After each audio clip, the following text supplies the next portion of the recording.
नमस्कार मित्रों। आज चौथा दिन 2, 3, 4, 5। आज चौथा दिन हमारे नेता प्रशांत किशोर जी आमरण अनशन पे बैठे हैं और बिहार के अन्य क्षेत्रों से युवाओं का आगमन हो रहा है और जन स्वराज के जितने भी युवा साथी हैं, माताएं हैं, बहन हैं, सभी लोग गांधी मैदान आकर उनका हाथ मजबूत कर रहे हैं। हम भी वहाँ पे लोगों की जहाँ तक हो अपने पंचायत से लेकर अपने आसपास के युवाओं को हमने कहा कि आप भी वहाँ पहुँचें और उनकी हाथ को मजबूत करें। एक अकेला प्रशांत जो 2 अक्टूबर 2022 में मोतिहारी से वो पैदल मार्च करते हुए बिहार के सभी जिलों में घूमे और उनका यही एक विचार है कि ये हमारा कोई लड़ाई नहीं है, ये बिहार के उन बच्चों की भविष्य की लड़ाई लड़ी जा रही है जिनके माता पिता पूरी ईमानदारी से उनको बच्चे को पढ़ाते हैं और एक हायर एजुकेशन की प्राप्ति करने के बाद वो अपना सपना जो उनका ड्रीम होता है कि मैं एक बड़ा अधिकारी बनूं, और वो अधिकारी बनने के लिए पटना के किसी लॉज या किसी हॉस्टल में जा कर के प्रिपरेशन शुरू करते हैं। हमारा कहना है कि अभी इतना बड़ा एग्ज़ाम जो बीपीएससी के द्वारा लिया जाता है, जो 17वीं पेपर का जो लीक होने का जो बात सामने आ रहा है, इसका कुछ प्रमाण भी प्रशांत किशोर के साथ साथ मेन विद्यार्थी भी दे रहे हैं कि किस तरीके से मुजफ्फरपुर में सेंटर पे किस तरीके से प्रॉब्लम हुआ, सिवान में हुआ, कटिहार में हुआ, पटना में हुआ, अन्य जिलों में, गया में हुआ, समस्तीपुर में हुआ, किस तरीके से सेंटर पे धांधली हुई। अब किसी बच्चे ने बताया कि किसी ने स्मार्ट वॉच का यूज़ किया तो किसी को लेट आने पर भी एंट्री दिया गया, और भी अन्य मतलब बातें जो हैं सो उन्होंने बताई। हमारे पास के ही रहने वाले एक विद्यार्थी ने बताया कि हमारा सेंटर सीतामढ़ी था और किस तरीके से हमारे साथ भी बच्चे आ ही रहे थे, जबकि ग्रुप में बच्चे एक 7-8 बच्चे जो थे वो एक क्लासरूम में बैठ करके एग्ज़ाम पेपर दे रहे थे। तो ये आश्चर्य की बात है, बीपीएससी जो इतना प्रतिष्ठित एग्ज़ाम है, इसमें किसी तरीके से धांधली नहीं होनी चाहिए, क्योंकि इसी प्रतिष्ठा से बिहार के भविष्य और बिहार के जो गार्जियन है, अभिभावक है, वो अपने बच्चे को पढ़ाते हैं, लिखाते हैं कि ईमानदारी से अगर हमारे बच्चे पढ़ेंगे तो कुछ आगे जा कर के वो करेंगे। अब बात रही जिला अधिकारी पटना के जो हैं, वो बार बार थ्रेट कर रहे हैं कि मैं कार्रवाई करूंगा। तो जिला अधिकारी जी, पहले आप मुजफ्फरपुर में भी जिला अधिकारी रह चुके हैं और आपको शायद ध्यान हो, आपने तो बहुत बड़ी एग्ज़ाम यूपीएससी क्रैक करके आप वहां तक पहुंचे हैं। आज तक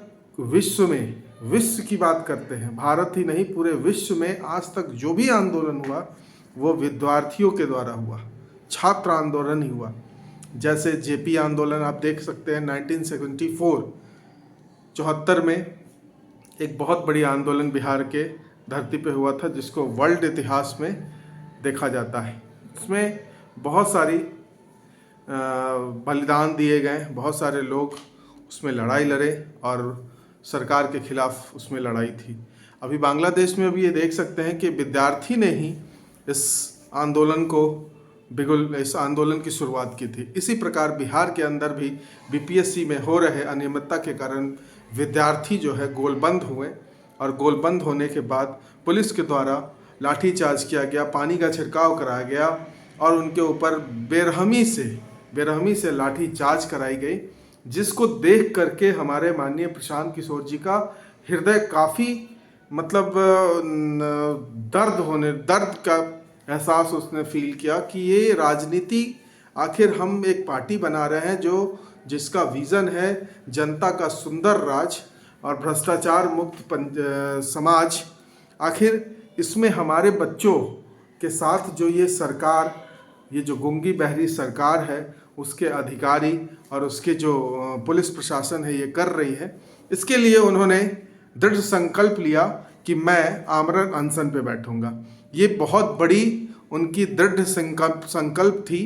और है, और उन्होंने कहा है कि अब रन होगा। रन होने की बात उन्होंने कहा है, और रन में क्या होता है, महाभारत की भी एग्जाम्पल उन्होंने दिया है। हम हर एक इंटरव्यू उनका सुन रहे हैं और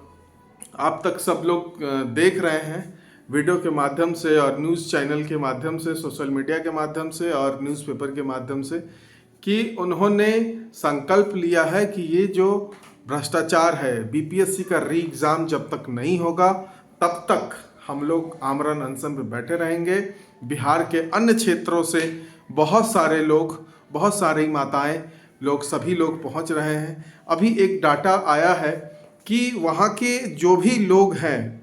बीपीएससी हो या फिर बिहार के अंदर इतना भ्रष्टाचार बढ़ता जा रहा है, बढ़ गया है कि हर एक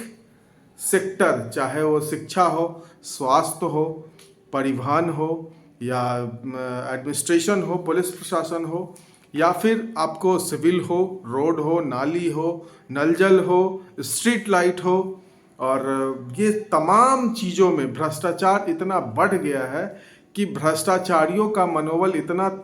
तेज़ी से बढ़ता जा रहा है कि वो एक साधारण से साधारण काम में भी पैसा मांगने की जुर्रत करते हैं, कोशिश करते हैं। तो इसी सब को देखते हुए प्रशांत किशोर जी ने एक पार्टी का नींव डाला, जिसका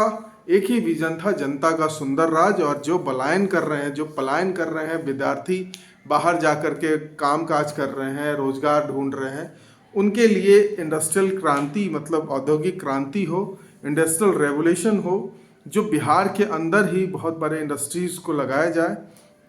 इन सब विजनों से वो बिहार के धरती पे आए हैं और पिछले 2.5 सालों से वो पैदल मार्च कर रहे हैं, पग यात्रा कर रहे हैं, और लोगों को, जो अच्छे लोग हैं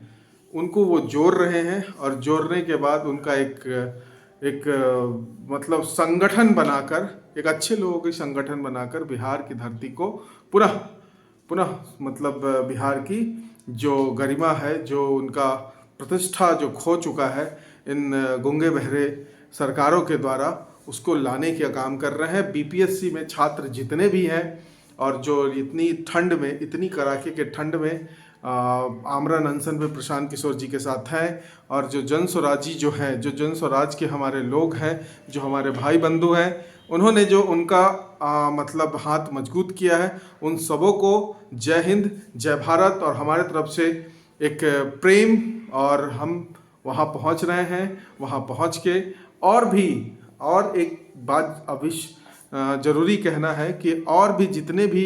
बिहार के युवा हैं, ये नहीं है कि ये बीपीएससी की लड़ाई है, ये बीपीएससी के साथ साथ अन्य विद्यार्थियों के भविष्य के साथ जुड़ा हुआ है। ये उन मतलब 3 लाख या 4 लाख विद्यार्थियों की लड़ाई नहीं है, ये पूरे बिहार के जितने भी युवा हैं उनकी लड़ाई है। और हम तो ये कहेंगे कि जितने भी बिहार के विद्यार्थी हैं जो शिक्षा से जुड़े हुए हैं, जो कंटिन्यू पढ़ाई लिखाई करते हैं, वो भी आकर के प्रशांत किशोर जी का हाथ मजबूत कर सकते हैं